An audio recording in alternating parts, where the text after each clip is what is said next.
തൃശ്ശൂർ മുണ്ടത്തിക്കോട്ട് ഒരു വെടിക്കെട്ട് അപകടം എന്നുള്ളൊരു വാർത്ത ഒരു 4 മണിയോട് കൂടിയിട്ടാണ് എൻ്റെ ന്യൂസ് ഡെസ്കിലേക്ക് വരുന്നത്. അപ്പോൾ പെട്ടെന്ന് ആദ്യം ഒരു ആശങ്ക ഓട് കൂടിയിട്ട് ആദ്യം ഞാൻ വീട്ടിലേക്കാണ് വിളിക്കുന്നത്. കാരണം ഈ വെടിക്കെട്ട് ദുരന്തം ഉണ്ടായതിൻ്റെ തൊട്ടടുത്താണ് എൻ്റെ വീട്, എൻ്റെ നാട്. മുണ്ടത്തിക്കോട് പാതിരിക്കാട്ട് ഭഗവതി ക്ഷേത്രത്തിൻ്റെ തൊട്ട് പുറകിലാണ്. അപ്പോൾ എൻ്റെ വീടിനോട് നേരെ പുറകിൽ താമസിക്കുന്ന വീട്ടിലാണ് കുറേ കാലങ്ങളായിട്ട് തൃശ്ശൂർ പൂരത്തിന് ഒരുപാട് ആളുകൾ വിസ്മയിപ്പിക്കുന്ന വെടിക്കെട്ട് പ്രകമ്പനങ്ങളൊക്കെ ഉണ്ടാക്കുന്ന വ്യക്തി മുണ്ടത്തിക്കോട് മണി. അദ്ദേഹം ഇപ്പോൾ ഇല്ല. അദ്ദേഹത്തിൻ്റെ മകൻ സതീശൻ എൻ്റെ കുട്ടിക്കാലത്തെ കളിക്കൂട്ടുകാരനാണ്. ഈ ഏപ്രിൽ മെയ് എന്നൊക്കെ പറഞ്ഞാൽ ഞങ്ങൾ ആ കാലം ഞങ്ങളുടെ കുട്ടിക്കാലത്ത് ഒരുമിച്ച് കളിച്ച് ഒക്കെ നടന്നിട്ടുള്ള ചക്ക മാങ്ങ ഒക്കെ കാലമാണ് നമ്മുടെ സ്കൂൾ അവധിക്കാലം എന്ന് പറയുന്നത്. അപ്പോൾ അങ്ങനെയുള്ള ഒരാളിപ്പോൾ ജീവനോട് മല്ലിടുകയാണെന്നാണ് എനിക്ക് കിട്ടുന്ന വിവരം. തൃശ്ശൂർ മെഡിക്കൽ കോളേജിൽ പ്രാർത്ഥിക്കുക കൂടിയാണ് ഈ സമയത്ത് സുഖപ്പെടട്ടെ എന്ന്.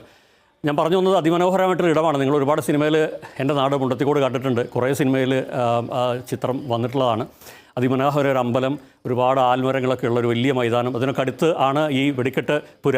എൻ്റെ വീടിൻ്റെ നേരെ പുറകിലാണ് ഈ മുണ്ടത്തിക്കോട് മണി. അദ്ദേഹം ഇല്ല. അദ്ദേഹത്തിൻ്റെ മകൻ സതീശനും കുടുംബമൊക്കെ ഇപ്പോൾ താമസിക്കും. ഞാൻ കഴിഞ്ഞ ദിവസം വിഷുവിന് നാട്ടിൽ പോയപ്പോൾ പോലും സതീശൻ്റെ അമ്മയെ കണ്ടതാണ്. ഒരു പാവം സ്ത്രീയാണ്, വാർദ്ധക്യത്തിലൊക്കെ എത്തിയിട്ടുള്ളൊരു അമ്മ.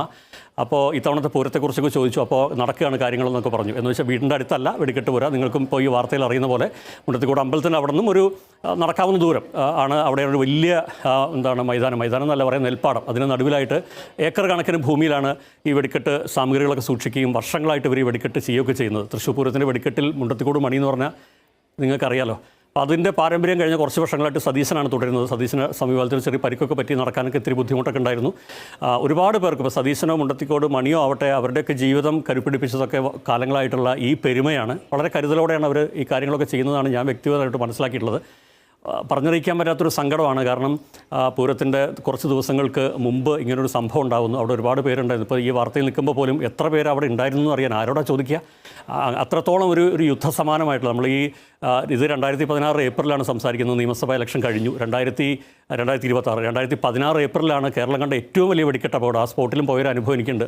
ഇപ്പോഴും ഉറങ്ങാൻ പറ്റില്ല അത് ആലോചിച്ചാൽ. അതുപോലെ പുറ്റിങ്ങൽ വെടിക്കെട്ട് ഇതിപ്പോൾ സ്വന്തം നാട്ടിൽ നിന്ന് അങ്ങനെ ഒന്ന് വാർത്തയിൽ പറയേണ്ടി വരുന്നത് വലിയ വേദനയാണ്. എത്ര പേർ അവിടെ പെട്ടുപോയെന്നറിയില്ല. പാവപ്പെട്ട മനുഷ്യരാണ്.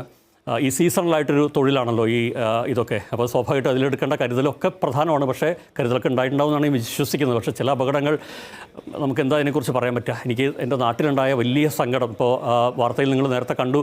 ഒരു മനുഷ്യൻ പറഞ്ഞു കരഞ്ഞുകൊണ്ട് സംസാരിക്കുന്നത് കണ്ടു. ഞാൻ ഓടി ചെന്ന് നോക്കുകയായിരുന്നു. അപ്പോൾ അത് സന്തോഷ് എന്ന് പറയുന്ന ആളാണ്, എൻ്റെ നാട്ടിലെ എൻ്റെ കൂട്ടുകാരിലൊരാൾ. അപ്പോൾ എൻ്റെ കൂട്ടുകാരനായ സന്തോഷ്, ഞങ്ങളുടെയൊക്കെ കൂട്ടുകാരനായിട്ടുള്ളൊരു സതീശൻ, അയാൾ നടത്തുന്ന വെടിക്കെട്ട് പുരയിലാണ് ഈ വലിയൊരു ദുരന്തം ഉണ്ടായത്. എന്താ ഇതിനെക്കുറിച്ച് കൂടുതൽ പറയാമെന്നറിയില്ല. ഞാൻ ആദ്യം അമ്മയാണ് വിളിച്ചത്. അമ്മ എൻ്റെ വീട്ടിൽ തനിച്ചാണ്.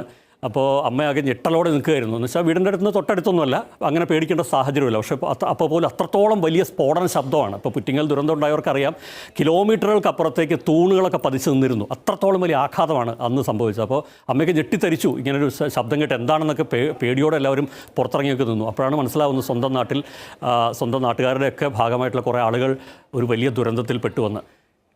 ദുരന്തസംഖ്യ ഉയരാതിരിക്കട്ടെ, മരണസംഖ്യ ഉയരാതിരിക്കട്ടെ എന്ന് നാട്ടുകാരെന്നുള്ളത് എനിക്ക് പ്രാർത്ഥിക്കുക കൂടിയാണ്. നല്ല വാർത്തകൾക്ക് വേണ്ടി കാക്കുക കൂടിയാണ്.